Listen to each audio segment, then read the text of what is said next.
ये बच्ची जो थी और इसका परिवार मुझसे मुझसे ये रोज पूछ रहा था कि क्या अब हम अगले 5 मिनट जिंदा रहेंगे या नहीं रहेंगे। अब कम से कम मैं इन्हें ये बता सकता हूं कि आपके पास अभी बहुत छोटी सी रिलीफ मिली है। बिल्कुल हमें इसको विक्ट्री नहीं कहना चाहिए, मैं इसको विक्ट्री नहीं कह रहा हूं, ये विक्ट्री नहीं है। ये एक छोटा सा सांस लेने का मौका विक्टिम और उसको परिवार को मिला है। इसके अलावा इस फैसले को मैं कुछ भी नहीं देख सकता, क्योंकि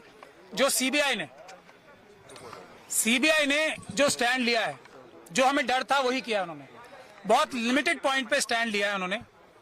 और जो हमारे सबसे मजबूत ग्राउंड थे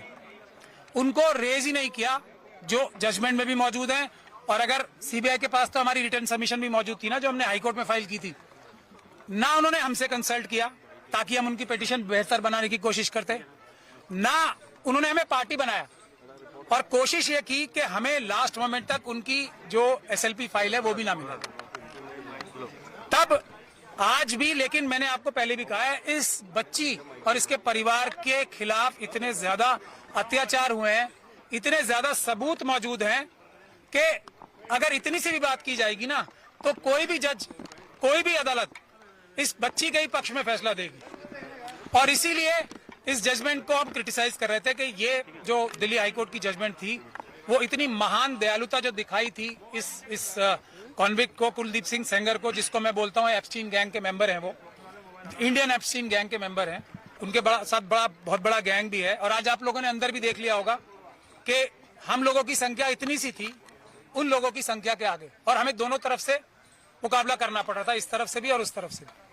तो टेक्निकल ग्राउंड पे आज कोर्ट ने फिर भी हमें मेन मेरिट्स पे सुनने का मौका, सुनवाई करने का मौका नहीं दिया, क्योंकि हमने ये कहा था कि जो सीबीआई ने बोला है वो टिप ऑफ द आइसबर्ग है। हमारे पास अभी मेजर पोर्शन है जिसमें ये पब्लिक सर्वेंट की बात तो बहुत छोटी है ना, पब्लिक सर्वेंट के अलावा ये person in dominance in control है, क्योंकि इसी जजमेंट में लिखा हुआ है कि कुलदीप सिंह सेंगर साहब ने पंचायत होल्ड करके सबको बुलाया था अपने सामने और ये बोला था कि केस फाइल करो या ना करो ये मैं तय करूंगा। इस तरफ की बातें इसी जजमेंट में लिखी हुई। तो हमें ये भी बोलने का मौका नहीं मिला, हमें ये भी बोलने का मौका नहीं मिला कि जो दूसरा मेजर इशू है जिस वजह से ये सस्पेंशन दी गई थी, तो वो इसलिए दी गई थी कि सिर्फ 7 साल की मिनिमम सजा है। अब जब मिनिमम सजा इतनी है तो इसको छोड़ देना चाहिए। ये ग्राउंड था जो हम चैलेंज करेंगे भी, अभी क्रिटिसाइज भी